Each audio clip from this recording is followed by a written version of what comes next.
I'm very excited about our upcoming session. I'd like to start by asking you what motivated you to watch this video and plan to attend the upcoming session on May 19th. Next, I'd like to ask you, what is it you like or don't like about your voice and presentation skills?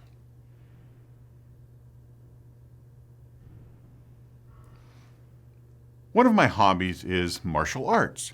In fact, I've been studying it for over 37 years.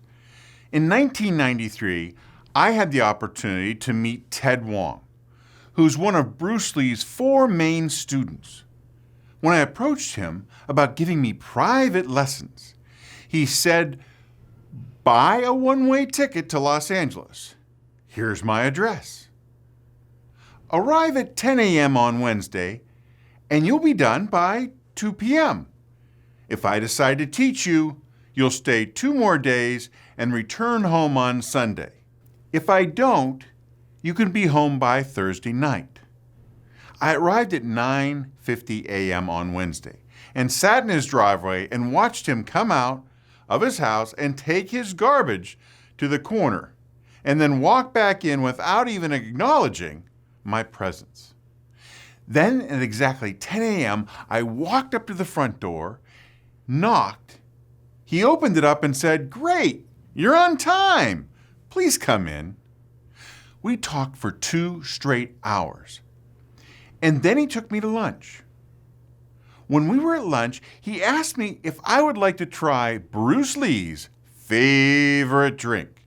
And of course I said yes. It was a warm red bean and coconut milk drink. When I took a sip, it was the most disgusting thing I have ever tried. I told Ted, "I'm sorry, I can't drink this. I don't like it." He looked at me and laughed and said, "I don't like it either." We then returned to his house and talked for another 2 hours. At 2 p.m., he announced promptly, "Time to go." And I immediately asked if I should come back tomorrow. "Of course," he said. "I didn't learn anything about martial arts today," I replied. He added, "Today wasn't about training. It was about character. I cannot teach you character. However, I can teach you the knowledge and skills of Bruce Lee, and I will teach you." When I came back the next day, we went into his backyard and he instructed me to close my eyes. Then he asked, "What is most important for you to survive, and without it, your body will cease to function?" I quickly said, "I can only go 2 days without water." He then instructed me to not open my mouth and held my nose. After about a minute, he asked me if I wanted to change my answer. I nodded yes. He released my nose and I gasped for a breath. "Air!" I said, "Air!" "Wrong again," he said. "It is breathing." 98% of human beings breathe wrong because we sit, and when we sit, it impedes our diaphragm. We then become chest breathers and only use 20% of our total lung capacity. Now let's fast forward to 2016 and my first lesson with Roger Love, the #1 voice coach in the world. Guess what the first thing we worked on was? Breathing. Because without proper breathing, without proper diaphragmic breathing, your voice will never reach its full potential. The other benefit is better overall health and longevity. Please watch the following and practice before I see you on Tuesday, May 19th. Diaphragmatic breathing or belly breathing. The diaphragm is the most efficient muscle of breathing. It is a large, dome-shaped muscle located at the base of the lungs. Your abdominal muscles help move the diaphragm and give you more power to empty your lungs. 1.